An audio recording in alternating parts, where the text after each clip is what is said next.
I never thought that a common breakfast would end in such cruel humiliation. That morning, as always, I arrived home from my son before 8 o'clock. The coffee was still steaming on the table.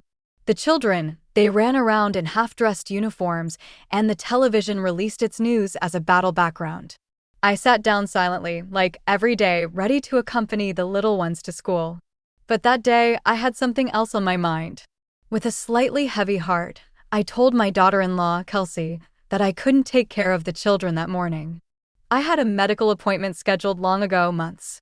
A routine checkup, nothing serious, but not something I could postpone. Kelsey stopped dead in her tracks with the plate in her hand. She looked at me as if I would have spit in the coffee. "And what are we supposed to do?" she snapped. "It will only be this morning. They could take them to preschool a little earlier, or maybe." She didn't let me finish. "You're a selfish old witch, always so dramatic with your ailments." Her voice rose like a storm. The children stayed frozen, with half-cooked cereals on the path to their mouths.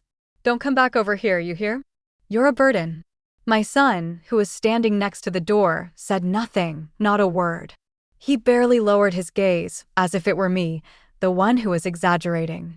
I stayed there a few seconds in silence. What was the point of answering so that the children would hear more screams? I didn't take my bag. I smoothed the edge of my coat, as if that could hold myself inside, and walked to the door with the dignity that I had left. I didn't even look back. It wasn't the first time Kelsey spoke to me with contempt, but never like this, never in front of the children, never with that poisonous anger that seems to come from someone who no longer sees you as a person, but as a hindrance. I got on the bus back to my small rental on the other end of the city. People came and went, each one in their routine, and I'm sitting there with a firm face, but the tears doing their job in silence. Did you really think I would keep quiet?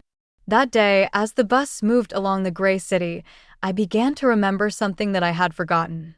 My name was still on a deed, a small clause that they had buried in their memory, but I hadn't. And right there, on that bus, I started planning. I didn't scream, I didn't cry. But inside, something ignited, and this time, maybe I wasn't thinking of turning it off. I left the bus without looking at anyone. The wind was blowing hard at the stop, as if the city knew that something had changed in me. I walked the 3 blocks to my no-hassle cabin rental, steps firm, back straight, not because it didn't hurt, but because I refused to let them see me broken. I opened the door of my little house with that old key that always hangs from the locket that my husband gave me. The one that never left me, not even to sleep. A silly habit, maybe, but I think that objects have memory, and this one, in particular, has heard more of my tears than any living person. Everything was in its place. The curtains that I myself sewed, the plants by the window, the labeled jars on the shelf, chamomile, oregano, mint, everything silent, witness to a solitude that isn't new, but today felt denser.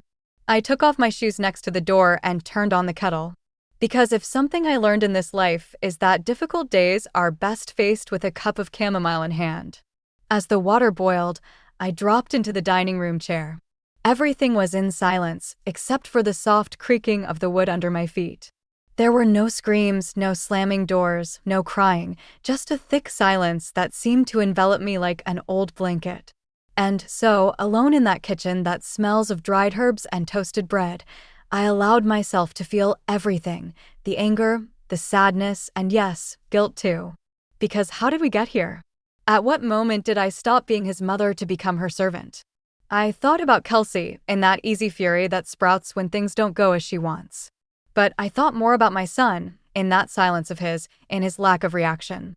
Did he really think that I was forced to be there every day, without rest, without a kind word in return?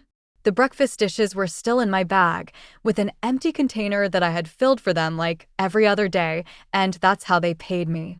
No, I wasn't going to run after anyone. No, not again. I had lowered myself too much. I poured the tea, took it to the living room, and opened the curtains to let in a little light. Because if there is one thing I am clear about, it is that this time, they're not going to make me invisible. Not today, no, never again. I went out into the garden with my usual watering can, the green one with the rusty nozzle, which still works as well as the first day.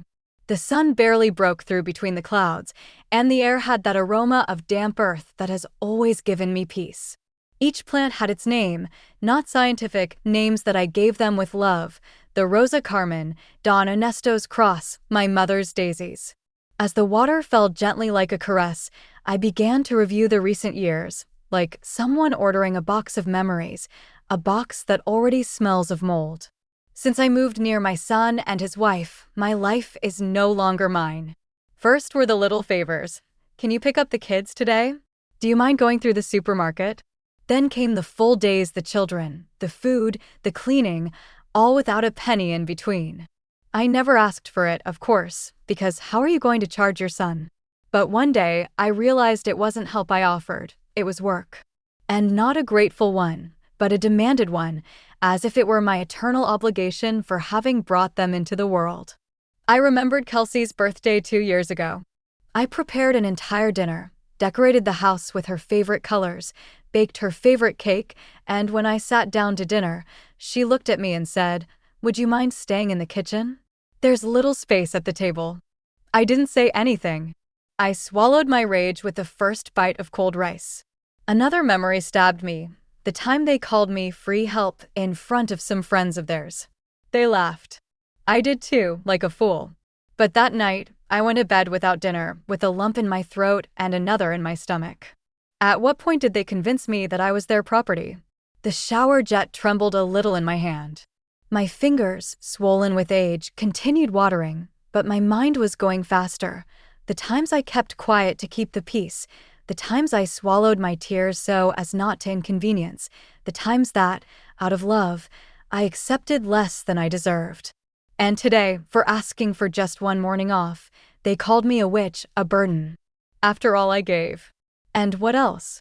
What choice did I have? To stay there day after day, hoping for a drop of gratitude? No. I refilled the watering can, but this time, it wasn't just for the plants. It was my little ritual to say, that's it. That morning, while watering Don Ernesto's lettuce, I knew something was going to change, not with shouting, not with drama, but firmly, like someone who has seen too much and is no longer fooled. I was still in the garden, with hands wet with earth and water, when I heard a voice behind the hedge. "Everything okay, Irene?" It was Mr. Jenkins, my next-door neighbor, a quiet man, one of those who read the printed newspaper every morning and greet with a hat that has seen better years. He was holding a dish wrapped in a flowery kitchen cloth. "I brought some meatloaf, leftover from last night," he said with a kind smile. I thought something hot would be nice. I wanted to tell him that it wasn't necessary, that I was fine, but I couldn't.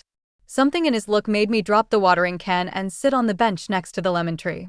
I felt small suddenly, not because of the morning's humiliation, but by the unexpected kindness of a simple gesture. I told him, not everything, just the essentials, that they had thrown me out, that they had called me a burden, that for asking for a single morning free, they had closed the door in my face. Mr. Jenkins didn't make grand gestures. He didn't hug me, didn't say, "Poor thing." He just nodded, listening as someone who knows that words are not always the most important. And then, in the end, he was silent for a second, as if he hesitated, but then he blurted it out. "Didn't you once say that your name was still on the deed to that house?" I looked at him without answering. I had told him that, maybe, yes. Years ago, when the house was bought, when my husband was still alive, everything was very fast back then. The mortgage was paid with my retirement fund because their credit was in ruins, but the paper was in my name.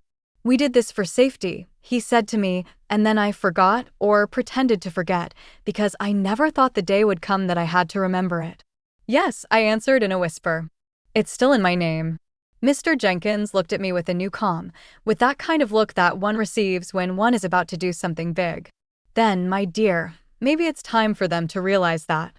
He didn't say anything else. He left me the meatloaf, patted my shoulder, and went back home, whistling low. I sat there, looking at the leaves of the lemon tree move with the wind, and for the first time in a long time I smiled. Because that phrase, so simple, so casual, made me remember something that they, in their selfishness, had wanted to erase, that I had power to. Maybe the time had come to use it. That night, after dinner, a warm portion of Mr. Jenkins's meat pie, I went up to the attic. I hadn't gone up there in years, not because I lacked strength, but because up there I kept everything that hurt, the boxes with my husband's things, the folders of the past, the albums that nobody opens anymore. But something pushed me this time, a kind of silent tremor in the chest, as if my body knew that there was something waiting for me up there. The light from the pendant spotlight flickered, and the air smelled of dust and old wood. I knelt in front of the metal trunk that my husband and I had used to store important documents. The lock was already loose. When I opened it, the first thing I found was his suede jacket, folded neatly. I ran my fingers over the lapel as if I could still touch him. Underneath were the envelopes, folders labeled with his clear, straight handwriting, House 1994, Will, Medical Papers. And then I found it, Deed, Hillside Property. I opened it with trembling hands. Inside, a bundle of yellowed papers, a sales contract, a notarized document, and in the end, there it was, my name, just mine. Irene Del Carmen Sandoval, sole proprietor. I read it 3 times and then a 4th. Each word seemed to scream silently, "You're not as alone as you think." I lay down on the wooden floor with the papers on my chest. I closed my eyes. I remembered when we bought that house, how the bank refused to lend to him, how I offered my retirement fund, my savings, everything. "It's just temporary," he told me. Then we'd put it in both names, but we never did. And when he died, everything stayed like that. I never asked to change anything, not because of a lack of right, but by an excess of trust. I thought that my son would one day appreciate it, would know, would remember. But of course, neither he nor Kelsey ever asked. I sat down again and ran my fingers over my name, as if doing so could recover some of the me who had been buried next to those papers. There they were, all my life. I was taught to give without expecting anything, but the time had come to take, not out of spite, not out of revenge, but out of justice. I put the papers back, this time with solemn care. I went down from the attic with a different calm, like someone who comes down from a bell tower after ringing the bell that announces a new era. In the kitchen, I heated another cup of chamomile. My hands were no longer shaking because now I knew one thing for sure. The house wasn't theirs. It never was. 3 days later, I sat in the office of a young and determined woman who left no room for doubt. Her name was Nadine, sober suit, low ponytail, firm hands. Her desk was spotless, except for a black notebook and a cup of tea that smelled of ginger and lemon. "Can I help you, Mrs. Sandoval?" she asked in a calm voice. I handed her the folder, my husband's, the house's. She opened it with the efficiency of someone who has already seen too many family lawsuits but has not yet lost patience. For several minutes, only the sound of the pages turning could be heard. I slowly turned the wedding ring on my finger, an automatic gesture, as if somehow he was still there accompanying me. Finally, Nadine looked up. "It's clear. The house is in your name, only yours. You never transferred it. There was never a will that indicated otherwise. You are the sole legal owner." I felt a little vertigo in my stomach. Although I already knew it, or sensed it, or remembered it, hearing it from someone who wears a suit and charges for the truth was something else. "And what does that mean exactly?" Nadine leaned forward, with that way of talking that people who know the weight of words have. "It means that you have every legal right to do with the property as you see fit. You can move in whenever you want, sell it, rent it out, evict them. They have no right to live there without your permission. Not even your son." I didn't blink, nor did I lean back. I just nodded, like someone hearing that the sun has come out after weeks of rain and it can be done without a fight, without scandals. Nadine smiled, not with mockery, with respect. "We can do it with elegance, but firmness. I'll take care of that." For a moment, no one spoke. Only the slight hum of the air conditioning filled the room. I raised my cup of tea, I had brought it from home, a ceramic one with faded flowers, and took a sip. It was cold. It didn't matter, because what was important I already had, confirmation. The world hadn't changed, but I had. When I left Nadine's office, the air of the street tasted different, cleaner, clearer. I walked leisurely along the sidewalk, looking people in the eyes. Nobody knew what I had just done. Nobody could see it yet. But inside me, Something had aligned, like an old hinge that finally lets go. For the first time in a long time, I didn't feel like I was carrying anything, no children, no guilt, just justice in my pocket. I didn't even wait a week. The next day, I was back in Nathan's office, this time with a closed envelope in my wallet and a handwritten list of questions. She already had everything ready. "We will present a formal request for restitution of possession," she said while typing on the keyboard with the calm of someone who has done this many times. And here, I have the draft notification. It is discreet but clear. It will leave little room for misunderstandings. I nodded without saying a word. I didn't want scandal. It wasn't needed. What I was looking for was something much more subtle and powerful, to recover my place without having to raise my voice, to make them understand with papers and facts that I was not that silent woman who endured out of love or habit. While Nathan was writing, I noticed her pen. It was red, one of those that doesn't forgive mistakes. I liked it. It reminded me of my mother, who corrected our homework with that same color. She always said, "The red ink is not to punish, it is so that you don't stumble upon the same thing again." When Nathan finished, she showed me the sheet. It was a formal notification of recovery of property, without insults, no drama, just straightforward, pure, and simple. "Do you want to add anything else?" Nathan asked me. I thought about it for a moment. Then I took a sheet aside and wrote by hand, "You asked me not to come back." So I did. Nathan read it and raised an amused eyebrow, forceful. "Do you want me to include it?" "Yes, but deliver it in a separate, closed envelope with my handwriting. Let them know it was me." She nodded. That same day, we signed the necessary papers and scheduled the official delivery for the next week. It would not be a public act, just a letterhead, a clear notice. Nathan would take care of everything, including the messenger. And what if they don't leave? I asked as I left, with a calm that even surprised me. "Don't worry. The process is legal. If they insist on staying, the judge will give us the eviction order. But knowing people like your daughter-in-law, I don't think they'll want to get to that point." I smiled, not out of malice, but with the calm certainty that justice gives when you finally embrace it. That night, I prepared a double chamomile infusion. I lit the reading lamp, took out my book of poems by Benedetti, the one my husband gave me the day we got married, and leaned back in the armchair. I had done what was right, no shouting, no pleading, just a letter and a decision made in silence. But one that makes the foundations tremble. 2 weeks passed exactly. One morning, while cutting sprigs of mint in the garden, I saw the young man from the courier service climb the stairs of my son's house with an envelope in his hand. I followed him from afar with a glance, without haste, like someone observing a work already written, waiting for the curtain to fall. I didn't know what happened inside the house, but it didn't take me long to find out. That same afternoon, my phone rang. It was Kelsey. I let it ring once, twice, 5 times. I didn't answer. The 6th ring was interrupted by the sharp tone of voicemail. I stayed in the rocking chair, with the locket between my fingers and a steaming infusion on the table. I didn't need to hear her voice to know what she was saying. I could imagine it with clarity, the halting words, the stifled screams, the tears of fury, not pain, because that woman does not cry for what is lost, but for what she can no longer control. Then came the voicemail. "What kind of joke is this, Irene? Do you have any idea what you did? You can't kick us out of our house. This is crazy, complete madness." I heard it only once, then deleted it. A few minutes later, the phone rang again. This time, it was my son. I hesitated. For a moment, the old reflex of a mother wanting to calm the whole world reappeared. But something in me, perhaps the memory of all the times I kept quiet, made me answer. "Irene." His voice sounded different, not like that boy who hugged me when I came back from school. No, this time it was lower, slower, almost fearful.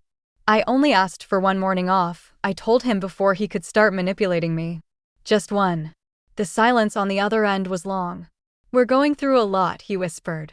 "You don't know how much stress." "And you think I don't?" I interrupted without raising my voice. 30 years taking care of you, helping you, keeping you all, and that's how you pay me back." Kelsey didn't mean to say that, but she said it. "And you let her." I hung up without anger, without tears, just with such a deep calm that surprised me, as if every word spoken was a stone I took out of the bag I carried for years. The phone rang 3 more times that night. I didn't answer again. I sat in front of the window, with the moon sneaking through the curtains, and wrote a single sentence in my notebook. I am not a burden. I am the owner of my story. And for the first time in a long time, I slept like a woman who no longer needs to explain herself.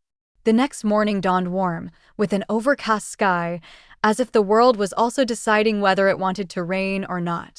I made oatmeal with raisins and sat on the porch with my cup of cinnamon coffee, the one I only use on Sundays, although now all my days taste like Sunday. The phone vibrated again. My son again. I looked at it for a moment. Then I took a deep breath and answered.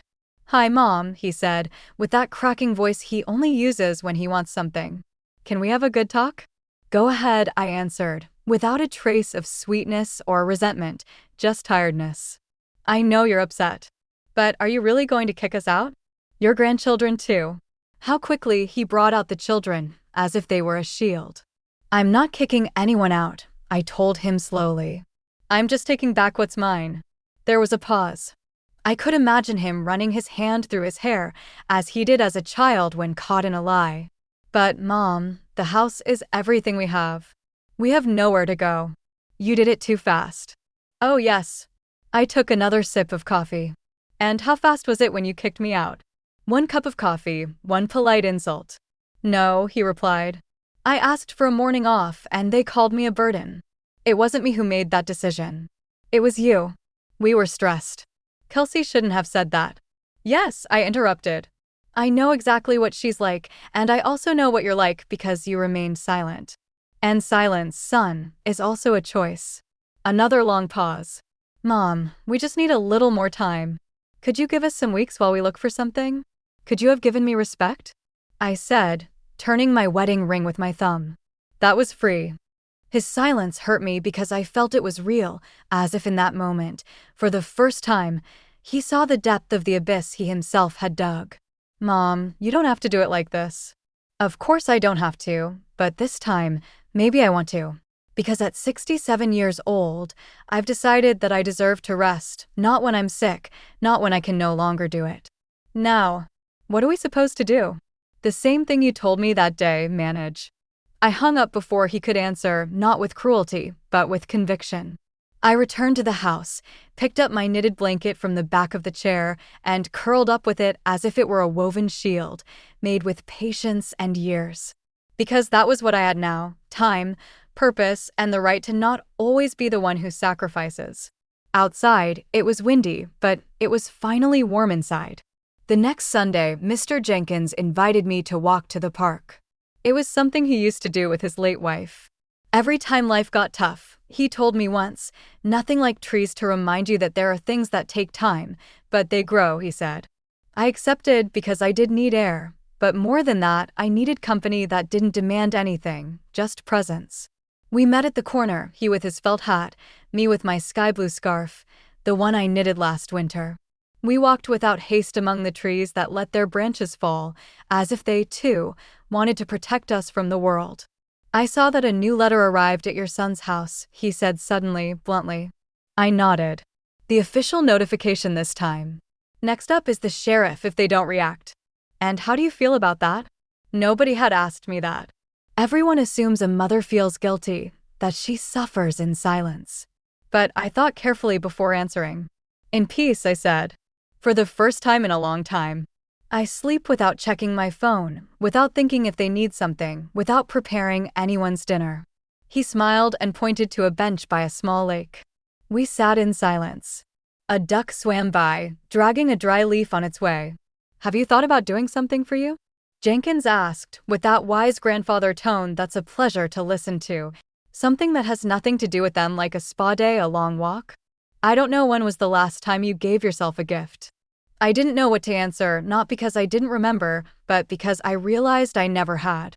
I had always been the mother, the wife, the grandmother, the shadow of everyone, never my own light. Mr. Jenkins took a card out of his jacket, a brochure, actually, Sun Spring Spa, a discreet spa near the coast. He put it in my hands without saying anything else. Just call. You don't have to go, just call. Sometimes the first step isn't about going, it's about allowing yourself to want it. We returned home without haste. That night, after my chamomile ritual and reading, I took the pamphlet. I looked at it for a long time while caressing the edge with my fingers and dialed. Good afternoon. How can I help you? Said the voice on the other end. I want to make a reservation for one person, a massage, and, if possible, the complete package. For what day? I thought for a moment. I'll have it tomorrow. I must. And with that, for the first time in years, I scheduled something that wasn't to serve anyone except myself. The spa was located on a hill facing the sea, with large windows and walls that smelled of lavender and new wood. From the moment I walked through the door, everything seemed unreal, as if I had entered the life of another woman, one who knows taking care of herself is a choice. But it was me, with my white robe, my hair tied back, and that tickling of nerves I hadn't felt in years. The receptionist offered me cucumber water, and I accepted it with a shy gesture. It was still difficult for me to understand that this kind of pampering could be for me, too. They guided me to a warm room, where they wrapped my feet in hot towels and offered me a massage with essential oils. I closed my eyes. I didn't think about mortgages. I didn't think about insults. I just breathed. When it was over, I was left alone in a large dressing room, with soft light and a round mirror in front of me.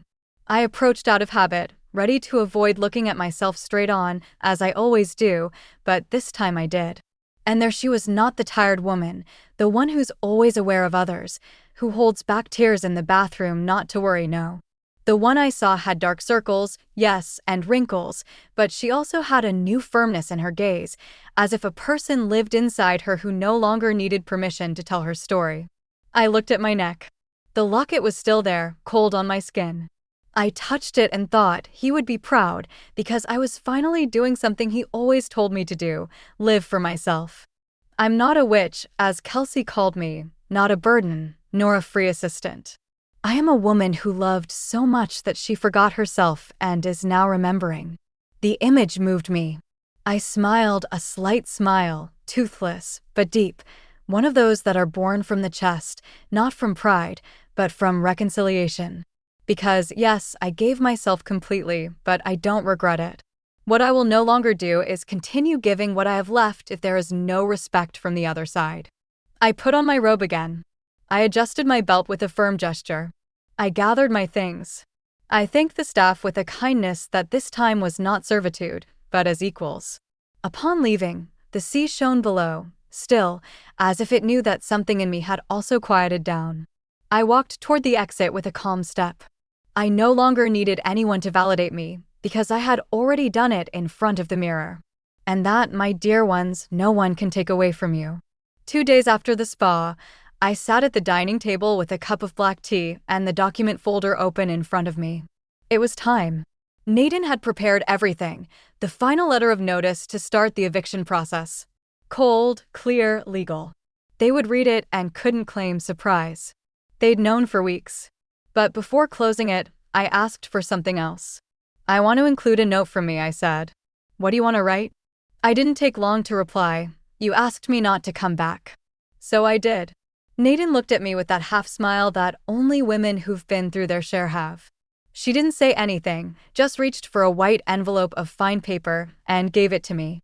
I wrote it with my cursive handwriting, the one I used all my life to leave notes in the lunchbox, on the refrigerator door, in the school books, the same handwriting with which I signed the original deed to the house. This time, it wasn't a reminder to buy milk, it was to remind them that words, even spoken in anger, have consequences. We folded the official letter, added my note, and sealed the envelope. Naden organized the delivery with a professional messenger, no leaving it in the mailbox. This was formal, elegant, inevitable. Before leaving, Naden looked at me and said, "Are you ready?" I smoothed the tablecloth, as I do when I need to focus. I was from the moment they closed the door on me. That night, I went to bed early, not because I was tired, but because of true rest. I slept without startling, without thinking whether they'd call, if they'd ask for forgiveness, if they'd try to manipulate me with tears that only come out when fear is present. I no longer needed their explanations or their repentance. The next day, while watering my plants, I saw the messenger cross the street with the envelope in his hand. He wore a gray jacket and carried a folder under his arm. He moved with the precision of someone who does his duty and doesn't need to ask why. I saw him ring the doorbell. I waited. I pictured Kelsey opening the door with her robe on and a frown. Or maybe it was my son. It didn't matter. The letter arrived. I had already fulfilled my part. I went back into the house, poured a second cup of tea, and opened my book of poems, the one I always left half-finished because something more urgent interrupted me. But this time, there were no interruptions because my time, my house, my peace were no longer for sale. And if anyone doubts it, read the note, the one I wrote with the same hand that one day gave until it was empty. Now, finally, that hand also knows how to close the door with dignity. The legal notice said they had 7 days to vacate. On the 8th, I arrived with the movers and the sheriff. I dressed calmly that morning, gray pants, white blouse, pearl earrings, not to impress, but to make it clear that dignity is also ironed and buttoned up. Mr. Jenkins accompanied me. He didn't say much, but his mere presence, firm and calm, gave me the strength I hardly needed anymore. When the moving truck parked in front of the house, Kelsey stormed out barefoot, with disheveled hair, screaming as if someone had invaded her castle. What the hell does this mean? You can't come like this without warning.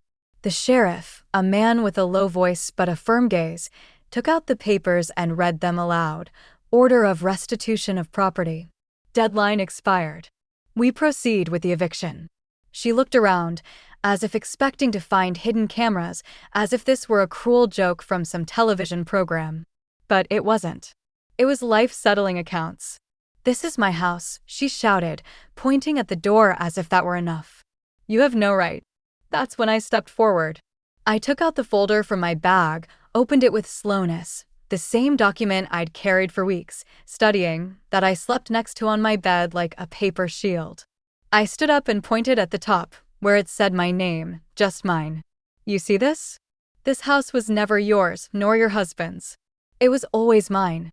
Only now I decided to remind you." Kelsey stayed mute, only for a second, but it was enough for the world to settle back in.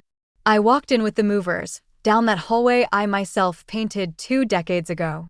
I touched the wall, and there it was still, the crayon mark my son made when he was 6 years old, the one I never wanted to erase, because for me, every corner of that house was memory, not just brick.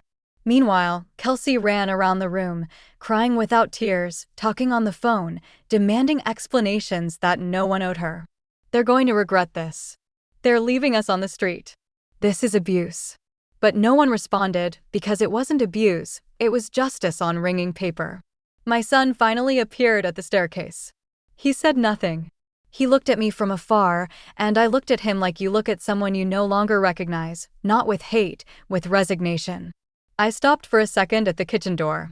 "You can take what's yours," I said without raising my voice. "But what you didn't pay for, you leave."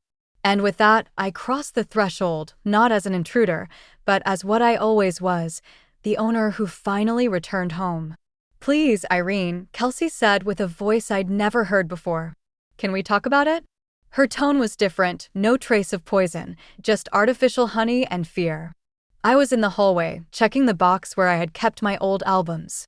The locket hung on my chest like a silent sentence. I turned around slowly, and there she was, barefoot with smudged makeup, red eyes, holding an empty cup as if it were a shield. She was no longer screaming, she was pleading. "We were stressed," she continued. "The kids, the job, the bills. It wasn't personal. Things just got out of control." I smiled slightly, not out of mockery, but out of bitter understanding. "I know," I said. "I was stressed, too, when I took care of your pregnancies, when I went to the supermarket after an 8-hour shift, when I got up early in the morning to bottle feed your child while you were sleeping." She went mute. "And do you know how they treated me then? As an obligation, as someone who had to endure everything because that's what mothers do." Kelsey gulped, took a step toward me. "I know we failed you, but you can't do this. The children are confused." The children always the favorite shield of the guilty. I replied without raising my voice. And you think I didn't feel confused when you called me a witch? When you kicked me out of this house as if I were garbage, or when your husband, my son, remained silent? I saw the trembling of her lip, but it didn't touch me, because there were no tears, only panic. We didn't know the deed was in your name. If we had known, we would have been more careful. That phrase was the last straw. Be more careful, I repeated. Not more respectful, more careful. The difference said it all. There was her truth. If they had known I had power, they would have treated me better, not out of love, not out of gratitude, but out of convenience. Thank you for confirming it, I said, taking a step back. Now I don't need to pretend there was a misunderstanding. This was calculation, and it's finished. Kelsey followed me a couple of desperate steps. So there's no way to fix it? Yes, I replied, turning around for the last time. Pack, before the sheriff has to knock on the door again. I turned my back without waiting for an answer. I heard her utter a low cry, that contained cry of those who are not repentant of what they did, but of having lost control. And as I climbed the stairs to what was my old room, I thought, there is no victory more worthy than saying no without shouting. And there is no deeper justice than being immune to the costume of remorse. The move started at noon. The truck carefully backed away from the entrance while the sheriff remained standing on the sidewalk, arms crossed, without saying much. The afternoon sun fell without mercy, as if it, too, wanted to illuminate everything that had been hidden for years. My son carried boxes down. Kelsey was yelling things at him from inside about not forgetting medicines and ensuring the toys didn't stay. Her tone was no longer sweet nor furious. It was that broken tone with which one says goodbye to something they believed was eternal. I watched from the threshold, not out of malice, but for memory. Each box that came out had inside not only objects, but the trace of years of ungrateful life. I saw my son walk past me with a red face, not from effort, but from shame. And although he looked at me sideways several times, he said nothing, nor did I expect it. A part of me, deep down, still wished he would stop, say, "Mom, I messed up." But that moment never came, and I was no longer going to beg him. I went upstairs while they continued packing. Each room spoke to me: the guest room, where I slept every time the children were sick; the kitchen, where I taught my grandson to bake banana bread, although Kelsey said it made too much mess; and my old room, the one I left so they would have more space. I found it intact, except for the absence of my flowered quilt, the one that now rested in my cabin, on my bed, as a symbol of everything I went back to reclaim. I walked through the hallway and, out of habit, smoothed the mirror that hung next to the staircase. There, in that reflection, I didn't see an old woman. I saw someone who had finally recovered herself.